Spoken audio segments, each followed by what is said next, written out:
السلام علیکم ناظرین، وائس آف جرمنی کے اسٹوڈیو سے ایک دفعہ پھر آپ کی خدمت میں حاضر ہیں۔ ناظرین، ہمارا آج کا پروگرام افریدی کے مطابق اس سلسلے کا تیسرا پروگرام ہے، اور میرے ساتھ حسب معمول پروگرام میں شامل گفتگو ہیں محترم رحمت شاہ افریدی صاحب۔ السلام علیکم سر، کیا حال ہیں آپ کے؟ ٹھیک ہیں؟ کیسے آپ خیریت سے ٹھیک ٹھاک ہیں؟ جی اللہ کا شکر ہے۔ افریدی صاحب، افغانستان کے حوالے سے ہم آپ سے اپڈیٹ لے رہے ہیں، اور اس سلسلے میں آج ہمارا جو ہم تیسرا پروگرام کر رہے ہیں اس میں ہم آج تازہ ترین جو موضوعات ہیں اس پر آپ سے کچھ سوال کریں گے۔ جو بہت ہاٹ ٹاپک ہے اس وقت وہ یہ ہے افریدی صاحب کہ پاکستان کے وزیر اعظم عمران خان نے ازبکستان میں افغانستان کے صدر اشرف غنی صاحب کو ایک قسم کی شٹ اپ کال دی ہے۔ اس بارے میں آپ کیا کہیں گے؟ بات یہ کہ غنی صاحب جو ہے وہ تک حقائق ماننے کے لیے تیار نہیں ہے، اور سارا الزام پاکستان پر لگا رہے ہیں، جبکہ حقیقت یہ کہ پاکستان کا اس میں کوئی کسی قسم کا ہاتھ نہیں ہے۔ پاکستان بے گناہ ہے، لیکن وہ اپنی ساری کمزوریاں اور ساری غلطیاں اور جو کچھ افغانستان میں وہ اپنے دور میں کر چکے ہیں وہ سارا کچھ پاکستان کے اوپر ڈال رہے ہیں۔ تو ظاہر ہے کہ ایک بے گناہ شخص کے اوپر آپ جب الزام لگا رہے ہیں تو اس کے غصے ہی ہونا ہے، اس نے شاباش تو نہیں دینی ہے۔ تو عمران خان کو غصہ آنا جو ایک فطری عمل ہے کہ جس طریقے سے وہ عمران خان کے اوپر یا پاکستان کے اوپر الزام لگا رہے تھے، تو عمران خان کیسے برداشت کر لیتا؟ اگر اس کی جگہ میں ہوتا یا آپ ہوتے، کوئی بھی برداشت نہ کرتا کہ وہ جھوٹے الزامات لگا رہے ہیں۔ اشرف غنی نے افغانستان کے لیے کچھ کیا تو ہے نہیں، صرف اپنی ذات کے لیے کیا ہے یا اپنے ساتھیوں کے لیے کیا ہے۔ تو ان کا غصے ہونا جو ہے وہ ایک جائز عمل تھا، اور انہوں نے غصے ہونا تھا۔ اور عمران خان کے بارے میں یہ سب جانتے ہیں کہ وہ سیدھی بات کرتے ہیں، اگر وہ کسی بات پر ناراض ہو جاتے ہیں اور کوئی غلط بات کہتے ہیں تو وہ اس کا اظہار برملا کرتے ہیں۔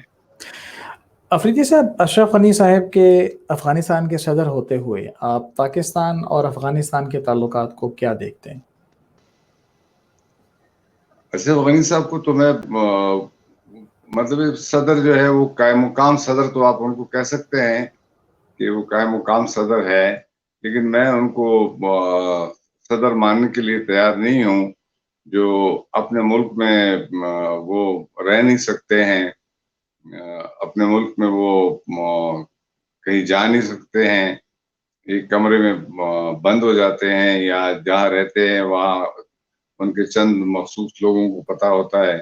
تو یہ کیسے صدر ہے جن کا پتہ افغانیوں کو نہیں ہے، یا ان کے بہت قریبی لوگوں کو بھی پتہ نہیں ہے کہ ہمارا صدر کہاں ہے؟ یہ جو بھی آپ نے بات کہی ہے، اس حوالے سے آپ تھوڑی تفصیل بتانا پسند کریں گے کہ اسے کیا مراد ہے کہ افغانستان کے جو اس وقت صدر ہیں موجودہ وہ ایک محدود علاقے تک محدود ہیں، اور اگر ہیں تو کیا پھر بھی ان کی حکومت کو باقی دنیا تسلیم کرتی ہے، اور اگر تو اس کا جواز کیا ہے؟ دیکھیے، ابھی تک تو دنیا اس کی حکومت کو تسلیم کرے گی، لیکن یہ چند دنوں کی بات ہے، اس کے بعد جو ہے وہ اشرف غنی کا پتہ بھی نہیں چلے گا کہ وہ کس ملک میں پہنچ چکا ہے اور کہاں چلے گئے ہیں۔ اور جس طرح امریکن کا بعد میں پتہ چلا کہ وہ بھاگ گئے ہیں، اسی طرح اشرف غنی کا بھی پتہ چلے گا کہ وہ بھاگ گیا ہے، ہندوستان بھاگ گیا یا امریکہ بھاگ گیا۔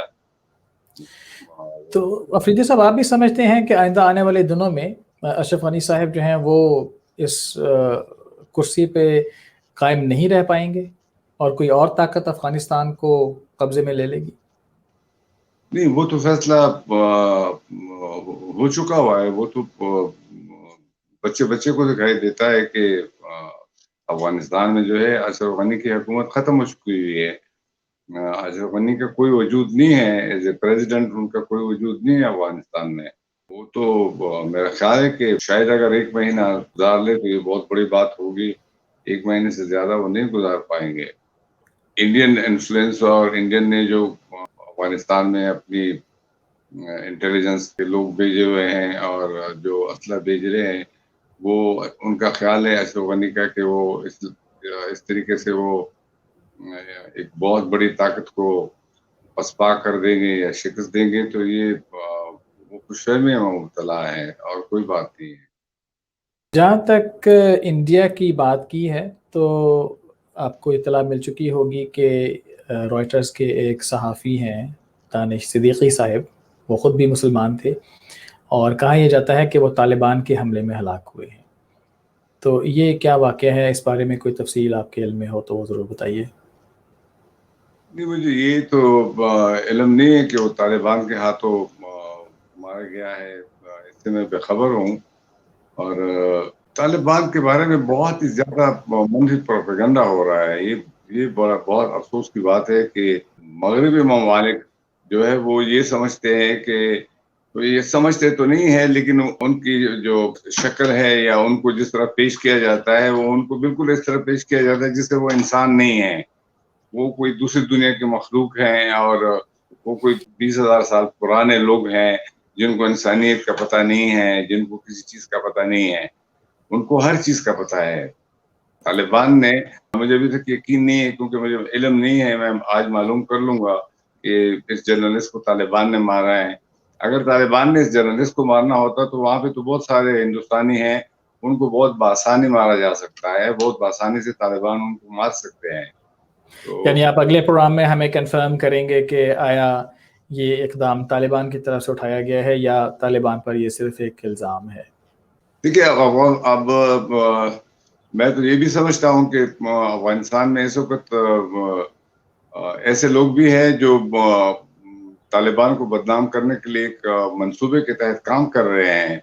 جیسے ٹی ٹی پی ہے، تحریک طالبان جو ہے، جو بظاہر وہ افغانستان کے طالبان کے ساتھ اپنے آپ کو جوڑتے ہیں، لیکن وہ تو دہشت گرد تنظیم ہے. اور افغانی تو دہشت گرد تنظیم نہیں ہے، افغانی طالبان تو اپنی زمین کی خاطر لڑ رہے ہیں. جو ٹی ٹی پی ہے انہوں نے پاکستان میں وہ پاکستان میں کس کے خلاف لڑ رہے تھے؟ کون سی ان کی آزادی تھی جو ان سے چھین لی گئی تھی؟ میں خود اس علاقے سے تعلق رکھتا ہوں کہ میں ٹی ٹی پی کی وجہ سے 7 سال جو ہے وہ مہاجر ہوا ہوں. 7 سال میں نے مہاجر کی زندگی گزاری ہے. تمام فاٹا کے لوگوں نے ہجرت کی تھی اس ٹی ٹی پی کی وجہ سے، اور ٹی ٹی پی کو باقاعدہ جو ہے وہ انڈین سپورٹ کر رہے تھے، اور انڈین کے کونسلیٹ میں وہ جایا کرتے تھے. اس کے میرے پاس ثبوت بھی ہے، میں اس کے ثبوت بھی دے سکتا ہوں. میرے پاس 2-3 تصاویر ہے جو اس وقت کے کمانڈر تھے ٹی ٹی پی کے، وہ وہاں جاتے رہے ہیں، وہاں ملتے رہے ہیں. میں تو ایسے بھی 1-2 صحافیوں کو جانتا ہوں جو کہ آج کل یا ہمیشہ وہ بہت بڑے بڑے دعوے کرتے ہیں. وہ 2010-11 میں وہ این ڈی ایس کے دفتر جاتے رہے ہیں، اور جب تبصرہ آتا ہے تو وہ افغانستان کے بارے میں ایسے تبصرے کرتے ہیں کہ جیسے وہ پیدا ہی افغانستان میں ہوئے ہیں. لیکن میں یہ گارنٹی سے کہہ سکتا ہوں کہ وہ این ڈی ایس کے دفتر میں گئے ہیں، اور این ڈی ایس کے دفتر این ڈی ایس سے انہوں نے پیسے بھی لیے ہیں. میں ایسے ایک جرنلسٹ 2 کو جانتا ہوں جنہوں نے وہاں سے پیسے لیے ہیں. جی تو فیضی صاحب، ہم جو گفتگو کر رہے ہیں اس میں ہم نے طالبان کے حوالے سے بہت ساری باتیں کی ہیں، اور اگلا سوال جو میرے پاس ہے وہ یہ ہے کہ طالبان اپنے آپ کو کس حیثیت سے دیکھتے ہیں؟ ابھی انہوں نے جہاں پر کسی چوکی پر قبضہ کیا ہے وہاں پر سے افغانستان کا پرچم اتار دیا گیا ہے، اور ایک نیا پرچم جس کو طالبان اپنا پرچم کہتے ہیں وہ لگایا گیا ہے. تو اس حوالے میں جو سب سے زیادہ سوالات دل میں ابھرتے ہیں وہ یہ ہے کہ کیا افغانستان یا طالبان 2 الگ چیزیں ہیں؟ کیا طالبان کوئی نئی حکومت، کوئی نئی مملکت تشکیل دیں گے؟ اگر اس کو کمپیئر کرے موجودہ جو حکومت ہے یا اس سے پہلے جو حکومتیں تھی تو بالکل 100% فرق ہے، اور وہ مختلف ہے، اور یہ مختلف ہے. یہ تو حقیقت ہے کہ دونوں میں فرق ہے. اور یہ تھوڑا سا میں آپ کو ایک بیک گراؤنڈ بتانا چاہوں گا. یہ افغانستان کی تباہی میں اس وقت رشیا نے ہاتھ ڈالا تھا جب سردار داؤد افغانستان کے صدر تھے، اور بھٹو صاحب کے ساتھ ان کی ملاقات ہوئی تھی. وہ پاکستان آئے تھے، اور پاکستان میں ان کی بہت اچھی ملاقات رہی تھی، اور پاکستان اور افغانستان کی بہت اچھی دوستی بن گئی تھی. تو روس نے سردار داؤد کا جو ہے وہ تختہ الٹ دیا اور سردار داؤد کو قتل کروایا کہ یہ امریکن اور پاکستان کے ساتھ مل کر یہ روس کے خلاف ہو گئے ہیں. اس کی وجہ سے بہت سارے لوگ گرفتار ہو گئے تھے اس وقت کے army chief, air force chief اور 4-5 اور لوگ جو ہے وہ پکڑے گئے تھے. ایک جو ان میں جو اس وقت کے وزیر اعظم تھے جس کو صدر اعظم کہتے ہیں، ان کو جیل میں مار دیا گیا تھا، لیکن لوگوں کو یہ بتایا گیا تھا کہ وہ جیل میں مرے ہیں، حالانکہ ان کو مار دیا گیا تھا. تو اس کے بعد کے حالات جو ہے پھر اب جیسے مطلب ہے کہ جو پروفیسر رسول سیاف صاحب ہے، ان کے دادا ہندو تھے، وہ مسلمان ہو گئے تھے اور افغانیوں نے ان کو قبول کیا. یہی جو طالبان ہیں انہوں نے سیاف صاحب کے خلاف کوئی ایسی بات نہیں کی کہ ان کے دادا ہندو تھے یا وہ تھے. تو یہ طالبان کے خلاف جو ایک بہت ہی زیادہ منفی پروپیگنڈا کیا جاتا ہے، میں اسے اختلاف کرتا ہوں. میں کوئی طالب والب نہیں ہوں، لیکن میں ٹی ٹی پی کا شدید مخالف ہوں. اور ٹی ٹی پی نے پاکستان کے بچوں کو، ہمارے فوجی بچوں کو اور ہمیں جو قبائلیوں کو جو برباد کیا ہے یا پورے ملک میں جو بربادی کی ہے، تو اس کی ذمہ دار ٹی ٹی پی ہے. اور اس وقت انڈین جو ہے وہ ٹی ٹی پی کو مکمل سپورٹ کر رہی ہیں. اور یہ جو افغانستان میں ایسے کام ہو رہے ہیں جس سے طالبان بدنام ہو رہے ہیں، اس میں ٹی ٹی پی کا 100% ہاتھ ہے.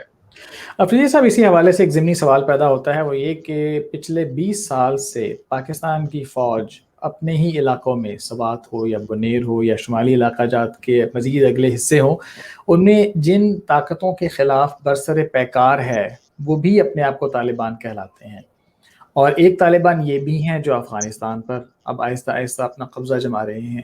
ان میں اور ان میں کیا فرق ہے؟ یہ کون سی قوتیں ہیں جن کے خلاف 20 سال سے حکومت پاکستان آپریشن کا دعویٰ کرتی ہے اور کرتی رہی ہے، اور یہ بتاتی ہے کہ اتنے سینکڑوں ان کے جو سپاہی ہیں وہ اس آپریشن میں کام آئے ہیں؟ تو کیا ہیں یہ لوگ؟ یہ کون سے طالبان ہیں؟ ان کا نام تھا تحریک طالبان. اور تحریک طالبان کا جو ہمارے خیبر ایجنسی کا جو امیر جس کو بنایا گیا تھا، وہ میرے خاندان کے پاس 27 سال ٹرک کنڈکٹر اور ڈرائیور رہا تھا. تو جو ان کے مخالف تھے وہ بریلوی سے تعلق رکھتے تھے، پیر صاحب، وہ افغانی تھے. وہ بھی میرے گھر سے باہر میں تقریباً 1 فرلانگ پہ رہتے تھے، اور یہ دونوں تقریباً ایک ہی فاصلے پہ میرے گھر سے رہتے تھے. ان کو ان طاقتوں نے آپس میں لڑایا، اور اس کے بعد جو ہے ان کو اسلحہ دیا گیا، اور انہوں نے ہمیں بے گھر کر دیا. ہمارے بچوں کے سروں پر وہ فٹ بال کھیلتے رہے. اس کی ویڈیو موجود ہے، بہت ساری ویڈیوز اس کی ہے کہ جو لوگوں سے غنڈہ ٹیکس لیتے رہے ہیں. آپ کے بچے کو اغوا کر لیا، آپ کو ٹیلی فون کیا کہ کل صبح اتنے پیسے لے آئے، اگر نہیں لائے تو آپ کے بچوں کا سر قلم کر دیا جائے گا. اور ایسے ہی انہوں نے کیا ہے. تو وہ تو دہشت گرد تنظیم تھی، ان کا تعلق افغان طالبان سے نہیں تھا. افغان طالبان تو چاہے مجاہدین کی شکل میں تھے، تو وہ بھی اپنی سرزمین کے لیے لڑتے رہے ہیں روس کے ساتھ. اگر طالبان تھے امریکہ سے لڑتے رہے ہیں تو وہ بھی اپنی سرزمین کے لیے لڑتے رہے. لیکن ٹی ٹی پی کون سی سرزمین کے لیے لڑتی رہی ہے، یہ مطلب ہے کہ آج تک مجھے پتہ نہیں چلا کہ وہ کون سی سرزمین تک سے وہ لڑ رہے تھے. اور میں یہاں یہ بھی بتاتا چلوں، امریکہ نے 2001 میں فیصلہ کیا تھا کہ وہ فاٹا پر قبضہ کرے گی. اچھا. تو برٹش نے ان کو منع کر دیا کہ ہم اس علاقے کے بارے میں زیادہ جانتے ہیں، آپ یہ غلطی نہ کرے. یہ آپ ایسی غلطی کریں گے کہ پھر آپ کہیں بھی نہیں جا سکیں گے، کیونکہ ایک طرف قبائلی ہوں گے، دوسری طرف افغان طالبان ہوں گے، تو آپ کو نکلنے کا راستہ نہیں ملے گا.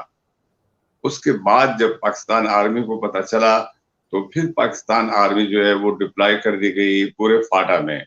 اور امریکہ جو ہے وہ کوئی فاٹا میں اس لیے قبضہ نہیں کر رہا تھا کہ ان کو قبائلیوں سے محبت تھی.